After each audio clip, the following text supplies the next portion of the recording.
What's up everyone, John Ranger here, and I've got a review for you of the iPhone 3GS. I'm going to try and make this review more of the 3GS and not an overview of 3.0 like I've done in the past. So without further ado, let's go ahead and get started. I always start all my phone reviews with, it's a phone and it's got to make phone calls.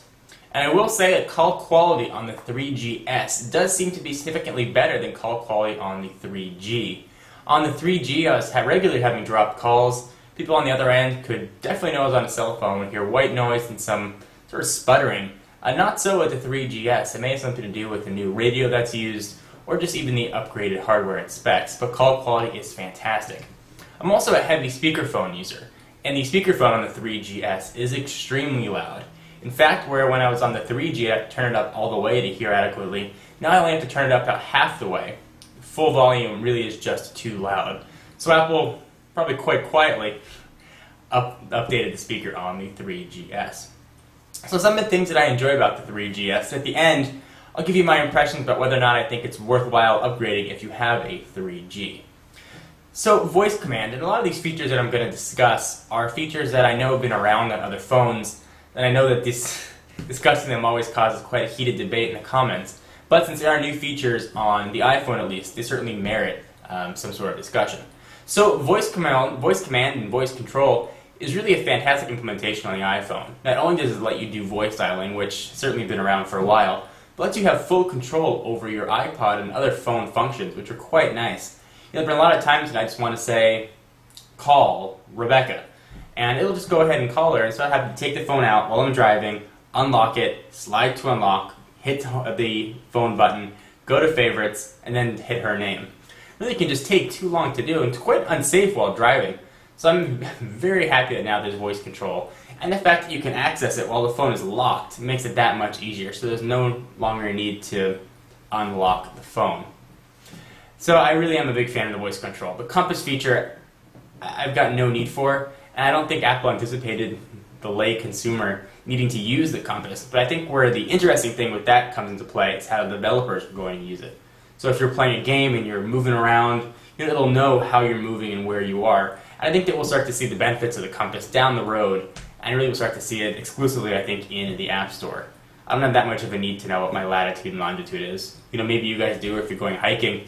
It's certainly nice to know, but nothing that I really require or expect in a phone.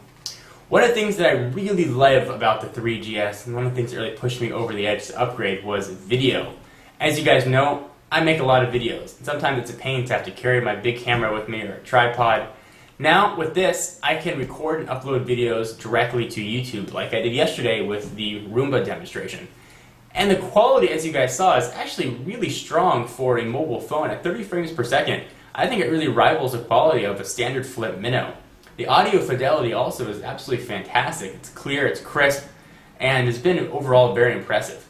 The editing sort of software that's on here isn't really editing software. It's mostly just the ability to crop. You can't piece two clips together. At least right now, it's just the ability to cut clips. But that being said, I really like having an extra camera. If I'm out and I want to see something that I want to record and share with you guys, I now have that ability to do that with the iPhone 3GS that I didn't have with the iPhone. So that alone for me was worth it. The 3GS also has updated hardware and specifications. Let's talk about those and how they affect real-world usage. I did a head-to-head comparison of the iPhone 3G and 3GS, and you could see some of those speed increases play when you're opening applications and such. I will say that I do notice a significant speed increase over the 3G using everyday use. But that wouldn't be enough of a reason for me to upgrade. I think the 3G was plenty fast enough. The extra speed is quite nice. One of the things that I really was looking forward to with the 3GS was the supposedly increased battery life.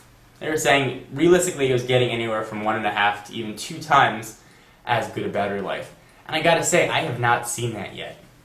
I've had the phone a week and I've done really a decent amount of battery conditioning and battery usage to try and drain it, pull it back up, drain it, pull it back up to really get it to full strength. And battery-wise, I see zero improvement over what the 3G was. That may change if I only had the phone a week, and if it does, I'll update this video. Maybe 2-3 weeks down the road, I'll actually see the benefit of the supposedly increased battery. But right now, I'm just not seeing it. So some 3.0 features that I should mention. Cut, copy, and paste is very nice, but now you get those on the 3G. You know, nothing really revolutionary there. The universal search is nice. I've never used it outside of just playing with it to see how it worked. And at some day, hopefully the ability to MMS and tether, at least legitimately, will be a quite nice addition as well. So overall, the 3GS for me has certainly been a very worthwhile upgrade, if only for the video capabilities. The fidelity is fantastic, audio and video, and it really is a nice alternative to carrying around a camera. So for me personally, it was a no-brainer to upgrade. However, for you guys, if you're not into the video, you're not making a lot of videos, you don't have a need for an increased still and video camera, and you have a 3G, you may not want to upgrade. No one can tell a difference. When you're talking on your phone, this looks exactly the same as a 3G. There's really no way to tell a difference other than, you know, some shiny lettering on the bottom. No one can tell, and it really doesn't matter that much. The increased speed and specs, while nice and do help web pages load a little bit quicker, is nothing that drastic. But if video is your thing, then I think the 3GS is a great way to go. Also, the increased processor and RAM, if you play a lot of games on your 3GS, you'll notice significant game improvements, both graphically and speed-wise. So if you're a big gamer on your iPhone, or you think you might be a big gamer on your iPhone, the 3GS you may also want to consider. It really is going to come down to a personal decision about whether or not you're eligible for the upgrade, and if you are, is it worth the money? Or if you're not eligible, is it still worth the money to kind of force your upgrade? It's going to be a personal decision, but for me, it was definitely an easy one to make. I'm thrilled with the 3GS. I think it's probably one of the best phones out there. I do wish, after using the Palm Pre for a while, that there was some way to multitask on the iPhone 3GS, 3G, or original iPhone. I do think something like that would be coming. I think the 3GS on its own is a great phone, but again, it may be a victim of Apple's success and really the rumor mill. You know, there were rumors that Apple was going to have front-facing camera and a new design, and I think that when you didn't see those, people were disappointed, and that took away from what Apple did do. And they did update the specs, and they did offer an amazing phone at the same price point that the iPhone 3G introduced at. So you are getting really improved function, but you're not getting an improved design. And I think that that's also where some of the disappointment came in. You know, it looks exactly the same, and that may be nice if you have cases or what other sort of accessories you may have for the iPhone. But, you know, what are you going to do? I would expect the next generation of the iPhone to have some sort of radical redesign. Hopefully with that front-facing camera that most people have talked about. But of course, Apple's development cycle doesn't coincide with the rumor mill, so you can't really hold them accountable for it. So overall, if I have to rate the iPhone 3GS on a scale from 1 to 5, I give it a really, really, really solid 4 3/4.